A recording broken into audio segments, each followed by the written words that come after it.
Hey, so in this class we're going to look over the definition of a derivative. The only thing you should really know is how to calculate a limit, because at some point we're going to see this definition, and if you don't know how to calculate a limit, you won't be able to solve any of these questions. But yeah, if you know how to calculate a limit, this should all be fairly simple. But yeah, so the definition of a derivative in a very basic term is the slope. So a derivative is a slope. So for example, if I asked you, what is the slope of the function 2x plus 7, we do know for any linear equation or any linear function that the slope is in the form of mx plus b, and the slope is m. So in this case, the slope of this function is 2. And actually, let's draw it out just to kind of show that. So if I draw this, and then 2x plus 7, this would be over here, and then this point would be 0, 7. So the slope over here is 2 because the rise over run is 2. If you actually take any two values here, rise over run is 2. And since this is a linear function, the slope is always going to be 2, no matter what value of x we have. So the slope over here is 2, the slope over here is 2, and anywhere on the line we're going to have the same slope. So that's kind of the very basic definition of a derivative. It's the slope at any point of x that you want to find. In this case, once again, it's 2, because this is a linear function. You're always going to get 2. Let's actually prove this using the limit definition up here. So what it says is that the derivative of x, f prime of x, the apostrophe over here is called prime. So f prime of x, or the derivative, is the limit as h goes to 0 of this fraction. So we have two things on the top. We have f of x plus h, and we have f of x. F of x is the function that we already have, so we already know that. And then f of x plus h, you kind of have to plug in x plus h into x. So f of x plus h would be 2 times x plus h plus 7. Once again, all I did was I plugged in x plus h instead of x, because that's what a function is. You plug in some value of x, and in this case, our value of x is x plus h. It might seem a bit weird, but you kind of just have to think about it until you understand it. But yeah, so we have this now, and we have this. So let's plug these all in this fraction and see what we get. So if I write it on the side, f of x plus h minus f of x all over h, this is going to be the exact same as a fraction once again. So f of x plus h, we know it here. So 2 times x plus h plus 7, and then minus f of x. In this case, f of x is 2x minus 7. So minus, and then put a bracket, this is very important, and then write 2x plus 7. Once again, you're just subtracting the two functions that we found. This is the first function, function number 1, and this is function number 2. And it's function number 1 minus 2. And when you subtract, don't forget the brackets, because we are subtracting the entire thing. And the denominator stays as h. But yeah, now the next step is to actually solve the limit as h approaches 0. So the derivative of x is going to be the limit as h approaches to 0 of the fraction that we just found. So 2 of x plus h plus 7 minus 2x plus 7 all over h. So if you found this, we are done, and we found the derivative. So let's actually start doing this now. So f prime x, or f derivative x, whatever you want to call it. So first, let's expand the 2 over here. So let's copy the limit like we always do for any limit question, and let's simplify a bit on the inside. So we're going to have 2x plus 2h plus 7 minus 2x minus 7.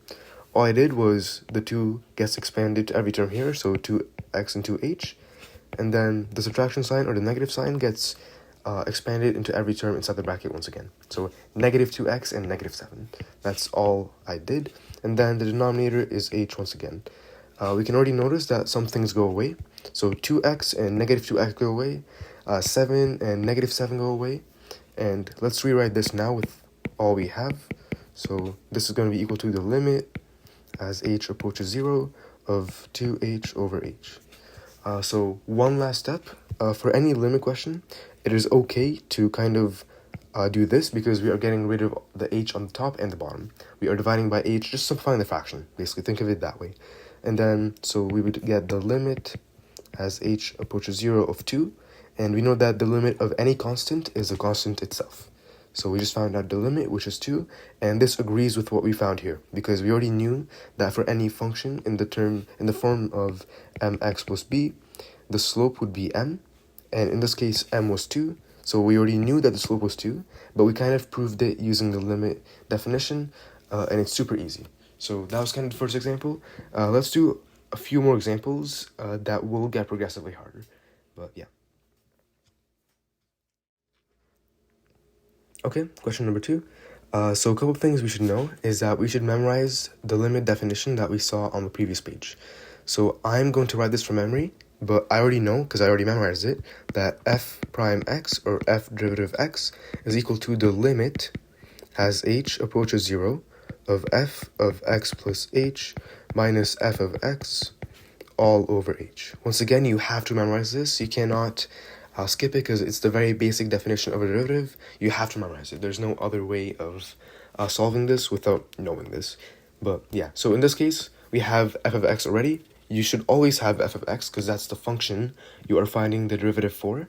But what we don't have is f of x plus h. But we can find that easily by plugging in x plus h into x. So what we would get is f of x plus h is equal to 4 times x plus h minus 7. Once again, this used to be x, but since the value of x that we're trying to find is x plus h, you just plug it in.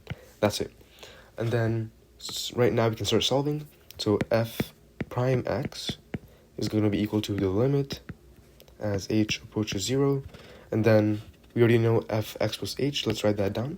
So this would be the top of the fraction. So 4x plus h minus 7.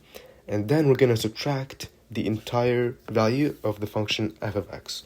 I'm actually going to draw this in yellow, but so minus 4x minus 7. Once again, this is the negative part is f of x, and I have a negative sign because that's the equation that you're supposed to memorize. It has a negative sign there as well. And the denominator is pretty simple, but it's always going to be h. So yeah, now we do know everything that we need to solve this limit, so let's actually start simplifying. This limit is going to be equal to, so limit as h approaches 0, and inside of it, we would have 4x plus 4h minus 7, and then minus 4x plus 7. And this is a plus 7 because minus and negative, two negatives make a positive. So that's that, and then the denominator is h. Let's simplify a couple things. So 4x and negative 4x go away. Negative 7 and positive 7 also go away, and all we have left is 4h. So let's rewrite that this way. So limit as h approaches 0 of 4h over h. And now one final step, simplify the fraction. So get rid of this h like that. And we would have the limit as h approaches 0 of 4. And once again, we know that a limit of any constant, no matter what the constant is 4. So we just found the derivative of this function. And before we move on, let's kind of analyze this answer. We already have this function, which is a linear function, once again like the other one, and we know that any function in terms of mx plus b, the slope is going to be m. So in this case, the slope was 4. So it makes sense that the derivative is 4 because the derivative at every point of x, or the slope at every point of x, is 4 because it is a straight line. I'm going to draw it here, but we would have something that looks like this, and the slope at every point on this line, no matter what point it is going to be 4. So the derivative is 4. So we are done because we found the answer. You can kind of use what we did here to check your answer, but usually if a teacher or a professor is asking you to find the derivative using the limit definition, you would just get 0 marks if you just say it's 4. You kind of have to show all these steps, but it's always good to check your answer and make sure that this 4 matches with this 4 over here. But yeah, so we're done this.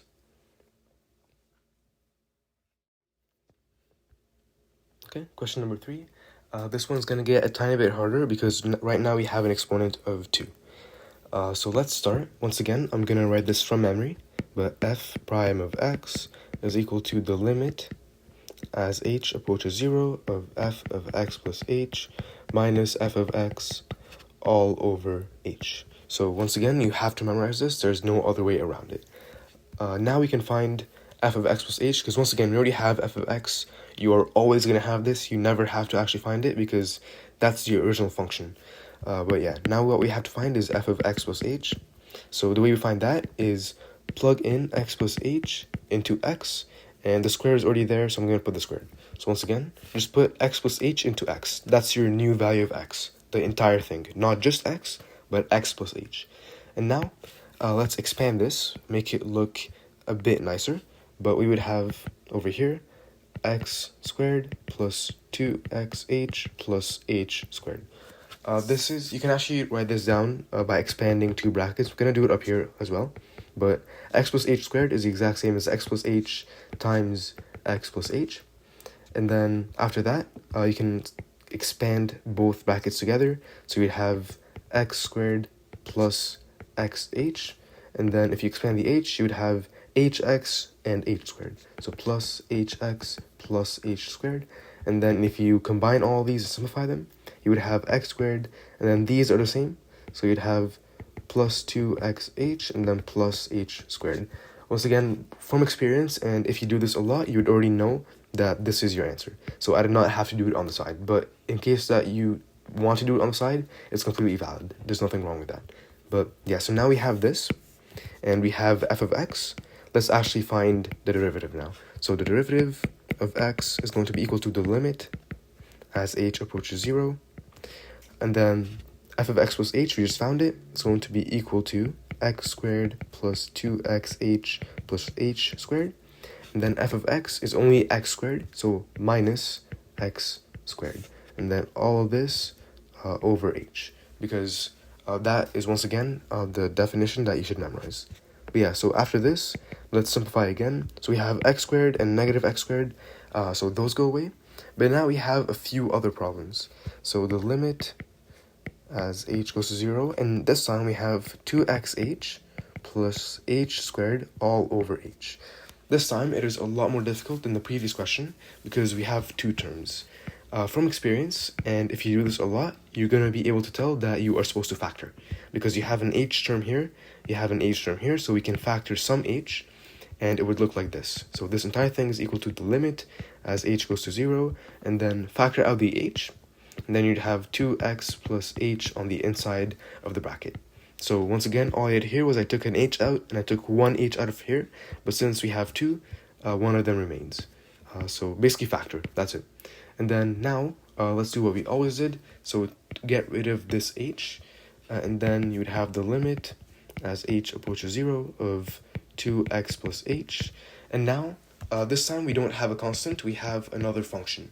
So what we should do is, for any limit, once again, you should already know this, but for any limit, if you find the value of it, you need to plug in 0 into h because it approaches 0. And this only works now because there's no h in the denominator. And yeah, if you ask yourself, why do we even get rid of the h in the denominator? Because we cannot divide by 0. The entire point of a limit is to plug in the value of h into every instance of h, or every h that you see. But if you plug it in on the bottom, you would get 0.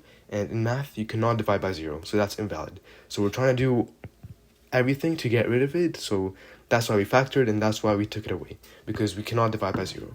But yeah, now you get the limit of this to be equal to 2x plus 0, because h is 0, you just plug that in, and then 2x plus 0 is 2x. Okay, so after we found that the derivative is equal to 2x, let's write that down. So f of x, you already know this is x squared, but now f derivative of x is equal to 2x. Let's kind of check this and see if it makes sense. So let's say we had x squared. I'm actually going to draw it out. So this is the function x squared. And you wanted to find the slope of this function at any point of x. What this tells us, or what the derivative tells us, is that at any point of x, the derivative is equal to 2x. So for example, a point that we know exists on this line is 0, 0. This is a point on the function x squared. And we also know that, let's say, 2, 4 exists on this line as well, somewhere over there. If you plug in f prime of 0, in other words, you're trying to find the derivative when x is equal to 0, you would get 2 times 0, which is equal to 0. Does that make sense? Let's check it. If you draw line tangent to this point, in other words, you try to find the slope at this point, it would be 0 because it's a flat line. That is correct. That makes sense logically because, once again, this tangent line is flat. This pink line over here is flat and it has no slope. So we know we are correct for this because, once again, it's a flat line and it's a point that kind of curves up. So it makes sense. Let's try to check this point over here, 0.24. So let's try to find the derivative at 0.2. So this would be 2 times 2, which is equal to 4. Let's check that once again. So if I draw this time in blue, a tangent line to this point, it would look something like that. Does that look like it has a slope of 4? Yes, it does, because it is kind of steeper than x, or 1x, or 1, but it also has like a nice slope upwards, a very steep slope, and it's positive. It's not going downwards, it's not doing something else. So this is probably correct, and we are done checking our answer. So you already might think, okay, this question was already hard, because over here we had to kind of expand the x plus h, because we had an exponent of 2, and you can already imagine if you had a function in some other question. Let's say the function over here was f of x is equal to x to the power of 20. This would be a bit way too hard because you would have to expand the x plus h 20 times because you would have an exponent of 20. So you can probably already tell that this is not a very nice way of doing this. So in the next lesson, we're going to go over what's called the power rule, which is basically a shortcut for finding the derivative of any kind of function, because this is very boring and too much. So yeah, it's good to know this, you should know it, but it's very rare that you're actually going to use it. So